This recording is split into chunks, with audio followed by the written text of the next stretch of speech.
Salmo 142. Oração no meio de grande perigo. Com a minha voz clamo ao Senhor. Com a minha voz ao Senhor suplico. Derramo perante Ele a minha queixa. Diante dele exponho a minha tribulação. Quando dentro de mim esmorece o meu espírito, então tu conheces a minha vereda. No caminho em que eu ando, ocultaram-me um laço. Olha para a minha mão direita e vê, pois não há quem me conheça. Refúgio me faltou, ninguém se interessa por mim. A ti, ó Senhor, clamei, eu disse, tu és o meu refúgio, o meu quinhão na terra dos viventes. Atende ao meu clamor, porque estou muito abatido. Livra-me dos meus perseguidores, porque são mais fortes do que eu. Tira-me da prisão, para que eu louve o teu nome. Os justos me rodearão, pois me farás muito bem. O título do hino é este: Masquil de Davi, quando estava na caverna. O episódio está no primeiro livro de Samuel, no capítulo 22. Ele está fugindo de Saul, que procura matá-lo. Parece que este episódio marcou mais a vida de Davi do que a tentativa do seu próprio filho em destroná-lo. Porque este é o 8º e último dos salmos que ele compôs, queixando-se da situação que viveu sob a perseguição de Davi. Ele está na caverna da depressão, sente profundamente, porque é jovem, o peso sobre seus ombros, a inimizade do pai de um amigo, e como ele é caçado como se fosse um criminoso. Está desacompanhado, tem medo de morrer e vê que o perigo é muito grande para ele. No entanto, o título do salmo é Masquil de Davi. Masquil é um dos termos técnicos do livro de Salmos para designar uma composição poética para ensinar uma lição. Ora, só aqui nós já podemos aprender a lição. Esta pessoa está em perigo de vida e, em vez de chorar miséria e ficar se queixando, ele quer ensinar alguma coisa aos outros.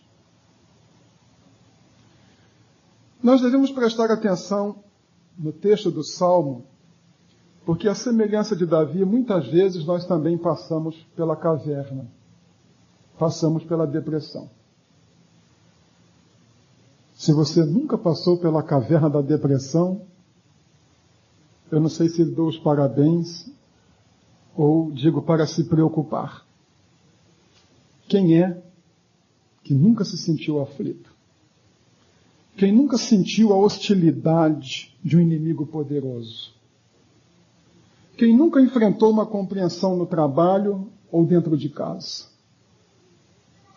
Quem nunca viu um ente querido acometido de uma doença terminal?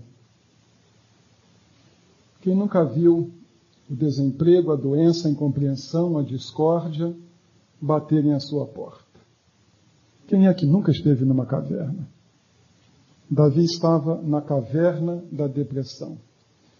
Seu salmo é uma expressão profunda do sentimento de alguém deprimido, mas ao mesmo tempo uma expressão de confiança em Deus que nos ajuda a entender como devemos nos portar.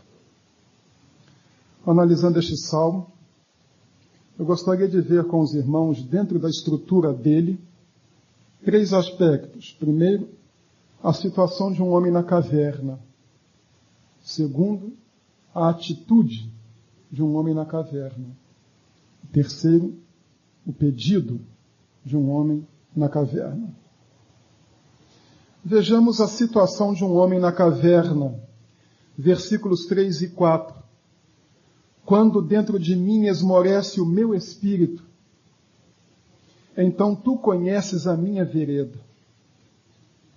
No caminho em que eu ando, ocultaram-me um laço. Olha para a minha mão direita e vê, pois não há quem me conheça. Refúgio me faltou, ninguém se interessa por mim. Ele enfrenta um Saul enlouquecido. Quero me acompanhar ao primeiro livro de Samuel, capítulo 18. Eu leio do versículo 6 ao versículo 11. Os irmãos ouvem a leitura. 1 Samuel 18, 6 até 11. Sucedeu, porém, que retornando eles, quando Davi voltava de ferir os filisteus, as mulheres de todas as cidades de Israel saíram ao encontro do rei Saul, cantando e dançando alegremente, com tamborins e com instrumentos de música. E as mulheres dançando cantavam umas para as outras, dizendo: Saul feriu os seus milhares, porém Davi os seus 10 milhares. Então Saul se indignou muito, pois aquela palavra pareceu mal aos seus olhos, e disse: 10 milhares atribuíram a Davi, e a mim somente milhares. Que lhe falta senão só o reino? Daquele dia em diante, Saul trazia Davi sob suspeita. No dia seguinte, um espírito maligno da parte de Deus se apoderou de Saul, que começou a profetizar no meio da casa, e Davi tocava a harpa, como nos outros dias. Saul tinha na mão uma lança. E Saul arremessou a lança, dizendo consigo: encravarei a Davi na parede. Davi, porém, desviou-se dele por 2 vezes. Começa aqui o processo de desintegração da personalidade de Saul. E não é um problema emocional, é um problema espiritual. A situação, então, de Davi é desesperadora, porque o que sucede é que ele vem fugindo de Saul, e este salmo, o 8º, em que ele expressa seu abandono, retrata muito bem o que se passa no seu coração. A situação é desesperadora. Vejam o que ele diz no versículo 3, logo no início. Quando dentro de mim esmorece o meu espírito. Outra versão diz, a linguagem de hoje, quando eu estou a ponto de perder a esperança. Nós pensamos que esses grandes vultos da Bíblia eram pessoas inabaláveis, que podiam sofrer as maiores catástrofes pessoais sem sequer ter uma marca de preocupação no rosto.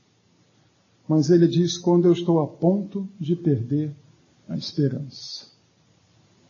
Ora, passar por aflições, sentir-se angustiado e desesperado, não é sinal de falta de fé. E isto pode acontecer com qualquer pessoa e com a melhor delas. Marcos, capítulo 14, versículo 33. E Marcos 14, 33 diz isto, sobre Jesus. E levou consigo a Pedro, a Tiago e a João. E começou a ter pavor e a angustiar-se. Não é Judas quem está apavorado e nem se angustiando. É Jesus. Não é de se estranhar que Davi também se sentisse a ponto de perder a esperança. E não devemos presumir também que quando o peso sobre nossos ombros é tão grande que nos sentimos a ponto de nos desesperar, que estejamos negando a nossa fé. Nenhum de nós pode presumir ser mais espiritual do que Jesus Cristo. Tampouco presumir que tem uma estrutura superior à sua. Ele continua, Davi, a dizer assim, quando dentro de mim esmorece o meu espírito, quando eu estou a ponto de perder a esperança, então tu conheces a minha vereda. Há uma explicação que precisa ser dada. Geralmente, No texto hebraico, nas construções verbais, a ênfase vem no verbo. O verbo é muito forte. Temos uma construção aqui em que a ênfase está no pronome, no tu. É como se Davi dissesse, quando eu estou a ponto de perder a esperança, então tu mesmo, tu conheces a minha situação. O tu é enfático. As pessoas podem não saber o que se passa dentro dele, mas Deus sabe. Pode ser uma pressão muito grande e ele está a ponto de perder a esperança, mas Deus não ignora o próprio Deus. Não é como se Deus estivesse tão inacessível que dissesse, olha, vai aí um anjo meu, vai lá um preposto, mandem lá um office boy espiritual para saber o que está se passando com Davi. Mas é o próprio Deus quem conhece. Isso também, meus irmãos, é um alento muito grande para nós. Porque se viermos a passar por tribulações e aflições, esta é a mensagem bíblica, Deus conhece. Isso não lhe é ignorado. E em alguns momentos nós podemos parecer sozinhos. No versículo 4, Davi diz assim, olha para a minha mão direita e vê. Infelizmente, no hino 380 está olho eu. Mas presta atenção que é olha. Davi está dizendo para Deus, olha tu, olha para a minha direita e vê. Por que Davi está pedindo a Deus para olhar para o seu lado direito? Porque quando alguém comparecia a um tribunal judaico, hebreu, para se defender, o seu advogado ficava do lado direito. Ou seja, o lado direito era o lugar do advogado. Agora Davi está só diante de Deus, acusado por ninguém menos do que o próprio rei, com o exército do rei lá fora procurando matá-lo, e ele diz a Deus, eu não tenho quem me defenda. Eu não tenho ninguém do meu lado. Olha para a minha mão direita. Olha para o lugar onde deveria estar alguém para me defender. Em outras palavras, o que ele está dizendo é o seguinte, eu estou a ponto de perder a esperança. Eu estou abandonado. Esta é a situação de um homem na caverna. Quem já passou pela caverna sabe o que é isto. De se sentir abandonado. De se sentir rejeitado, o que é pior do que abandonado. E de, às vezes, como Davi, estar a ponto de perder as esperanças. Volto a dizer, se você nunca passou pela caverna, não sei se dou parabéns por ser um super crente, ou pêsames, porque alguma coisa está errada. Mas se você um dia passou, e se você passa, você sabe o que é isto. Abandono, desamparo, prestes a perder as esperanças. Mas se a história terminasse aqui, seria trágico. Iríamos para casa chorar nossa miséria. Mas o Salmo continua e nos mostra, em segundo lugar, a atitude de um homem na caverna. Versículos 1, 2 e 5. 1 e 2. Com a minha voz clamo ao Senhor, com a minha voz ao Senhor suplico. Derramo perante ele a minha queixa, diante dele exponho a minha tribulação. A ti, ó Senhor, clamei, eu disse, tu és o meu refúgio, o meu quinhão na terra dos viventes. Vimos a situação de um homem na caverna, e agora vamos à nossa segunda parte. Qual é a atitude de um homem na caverna? Arrancar os cabelos, dar testada na parede, torcer as mãos, afligir-se. A única alternativa é esta de Davi. Ele se entrega à oração. Do lado de fora da caverna estão Saul e seu exército. Do lado de dentro ele está sozinho. Quando estamos na caverna, nós estamos inferiorizados. E nossa única alternativa é a oração. É muito bonito o verbo, com a minha voz clamo ao Senhor. No texto hebraico, o verbo clamar dá a ideia de gritar em alta voz. Não é aquela oração murmurada. Às vezes nós oramos assim, o vizinho do lado no banco ali na igreja está tentando entender o que é que nós oramos. mas a oração dele vem lá de dentro como um grito. E mais uma questão que achei fantástica. O verbo significa o urro do leão ferido, acossado por caçadores e prestes a morrer. Ele se vê como um animal acossado por caçadores prestes a morrer. Não é uma oração de desencargo de consciência, é um urro que vem de dentro da sua alma. É a oração do desesperado. Bem, é uma situação muito aflitiva, mas nós descobrimos que a caverna, a semelhança do que falei na quinta-feira do deserto, é um dos lugares onde nós mais descobrimos a graça de Deus. E é um dos lugares onde se pode ter a experiência mais profunda com Deus. Mas clamar e gritar não significa falta de fé. O silêncio é que pode ser o desespero, a entrega dos pontos. Eu li o relato de alguém que foi a um safari na África, desses safaris não para caça, mas para fotografia, e ele disse que o guia, fazendo uma explicação de como vivem os animais na África, disse que quando vem o período de seca e eles andam longamente em busca de água, quando não a encontram, eles então se deitam debaixo de uma árvore para esperar a morte. Sentem por instinto que não há água, então vão morrer, entregam os pontos, deitam e ficam esperando a morte chegar. Devemos evitar confundir as coisas. Por vezes a pessoa é apática, entregou os pontos e nós pensamos que aquilo é fé. Ou a pessoa está expressando toda a sua inquietação e nós dizemos, mas que falta de fé, não, ela só tem Deus para gritar. Ela só tem Deus para abrir o seu coração. E Davi nos ensina qual é a atitude de uma pessoa na caverna, é abrir o coração diante de Deus.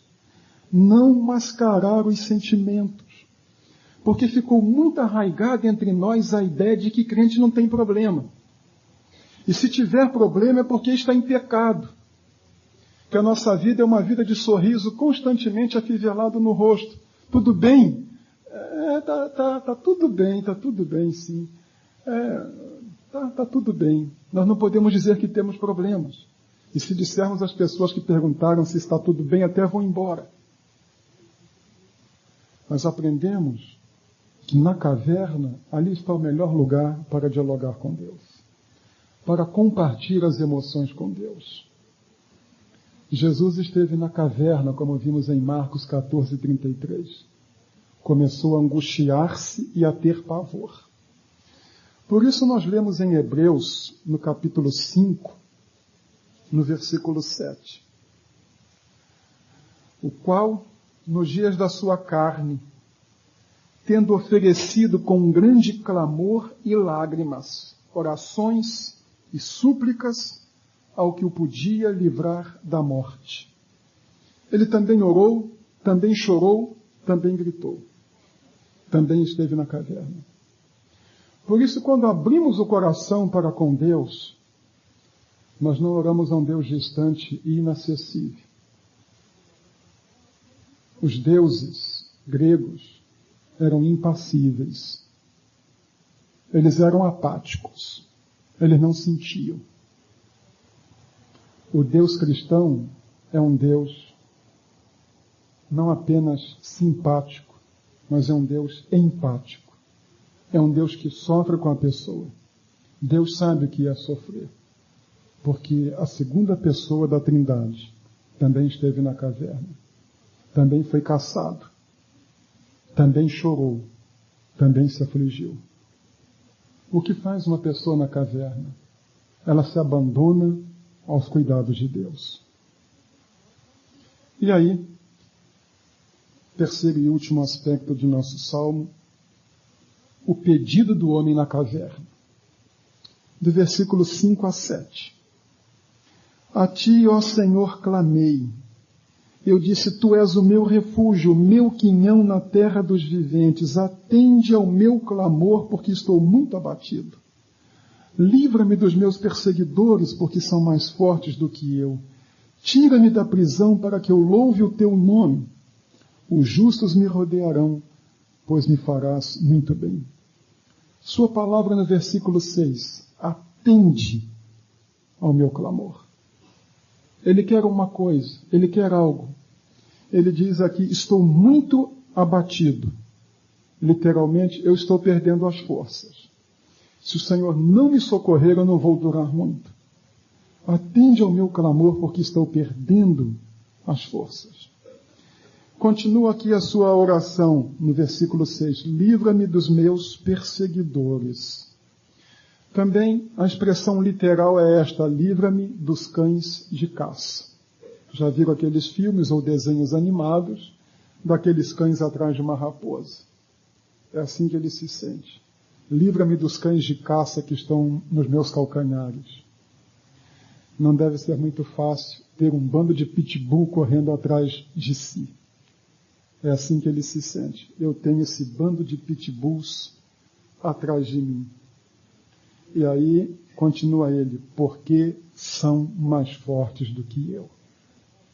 Ah, esse problema do triunfalismo evangélico. Amarra Satanás, tantas coisas. Eu estava no interior do Pará, em Paragominas, e ia para Marabá. Pior viagem da minha vida, 300 quilômetros que duraram 12 horas por uma estrada de terra. Fiquei com terra até na obturação dos dentes.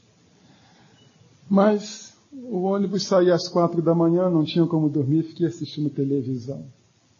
E apareceu um programa que dizia que era programa evangélico.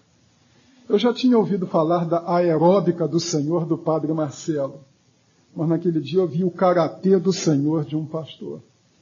Como aplicar golpes de karatê em Satanás? Não acredito que vi aquilo. Como imobilizá-lo, como julgá-lo no chão, que ridículo. Uns amarram com uma palavra e outro dá golpe de karatê. E a expressão de Davi, eles são mais fortes do que eu. Quem já viveu sob intensa opressão, ou quem já foi fortemente tentado, sabe muito bem que não se imobiliza Satanás com chave de braço e nem se amarra com uma palavra. Fomos feitos, diz o Salmo 8, pouco abaixo dos anjos, e ele é um anjo, caído, mas é um anjo, e é mais forte do que nós. O diabo, vosso adversário, anda ao vosso redor, rugindo como leão. Não diz o diabo, vosso adversário, anda como um gatinho doméstico fugindo de vós. E quantas vezes a pressão é tão grande que dizemos como Davi, olha, eu não vou durar muito. Eles são mais fortes do que eu. Nós não podemos viver nesse triunfalismo de que nós podemos resolver com uma frase feita. Está amarrado em nome de Jesus. Ou eu não sou bom de karatê, não posso nem lhes ensinar como aplicar um golpe de karatê do Senhor em Satanás. Mas este reconhecimento, eu vou morrer. Eu estou desesperado. Me socorre. Me ajuda. E ele continua, tira-me da prisão. É assim que ele se sente. Ele se sente como alguém aprisionado. Um dos piores lugares do mundo é uma prisão. É assim que ele se sente. Ele não está num recinto com ar-condicionado, numa poltrona estofada, compondo uma poesia. Ele está numa caverna e se sente na prisão. E aí pede, tira-me da prisão, livra-me. E quando isso acontecer? Para que eu louve o teu nome. Quando eu experimentar a libertação, eu não vou achar que o Senhor fez obrigação, eu vou louvar o teu nome. E os justos me rodearão, pois me farás muito bem. O pedido de um homem na caverna é uma declaração de confiança em Deus, integral, e uma disposição de testemunhar do que Deus fez na sua vida. Mas vamos ao fim. Como terminou a história? A história está lá em 1 Samuel 22, depois da oração. 1 Samuel 22, 1 e 2, os irmãos têm ali o cântico de Davi em ação de graças. como ele foi libertado.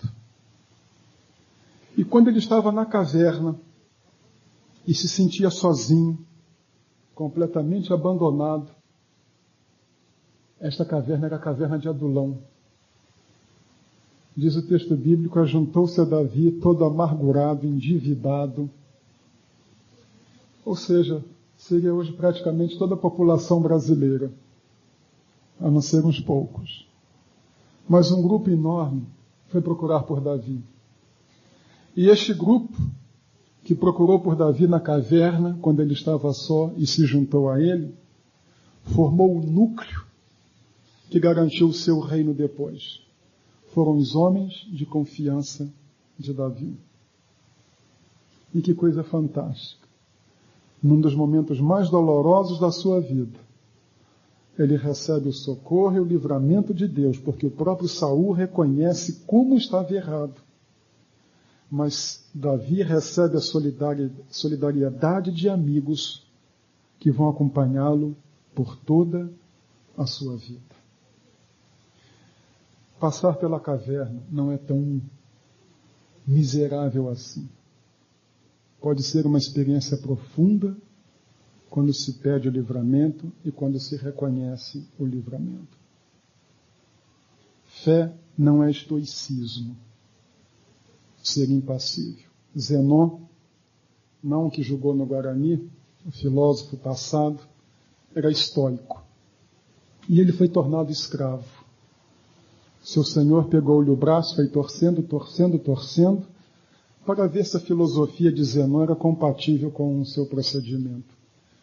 E quebrou o braço de Zenon. Zenon era um estoico não sentia dor. Então, como bom estoico, ele disse, o meu senhor quebrou o meu braço, eu não vou poder servir bem o meu senhor. Isso não é um filósofo, isso é um tolo. Porque se quebrarem meu braço eu vou gritar um bocado. Algumas pessoas confundem fé com estoicismo. Apanha e aguenta calado. A Bíblia não nos exorta a sermos estoicos. A Bíblia nos exorta a abrirmos o coração com Deus. E fé é abrir o coração com Deus. É orar como Davi. Eu estou muito abatido. Me livra, senão eu vou morrer. E nós aprendemos isto na experiência de Davi. Entrar na caverna. Nós podemos passar um tempo na caverna, mas nós nunca ficaremos na caverna. Ela não é o nosso lugar. O lugar de Davi não era a caverna. O lugar de Davi era o trono. Deus o tirou de lá e confirmou o que prometera a ele. Se você está na caverna, isto é provisório, é temporário, não é o seu lugar. Você está lá para aprender alguma coisa e aprofundar a sua comunhão com Deus. E lembre-se, e são com estas palavras que eu quero terminar a mensagem, de 1 Coríntios, no capítulo 10, versículo 13. Não vos sobreveio nenhuma tentação, senão humana, mas fiel é Deus, o qual não deixará que sejais tentados acima do que podeis resistir. Antes, com a tentação, dará também um meio de saída para que a possais suportar. Podemos estar na caverna, mas nunca estaremos desamparados.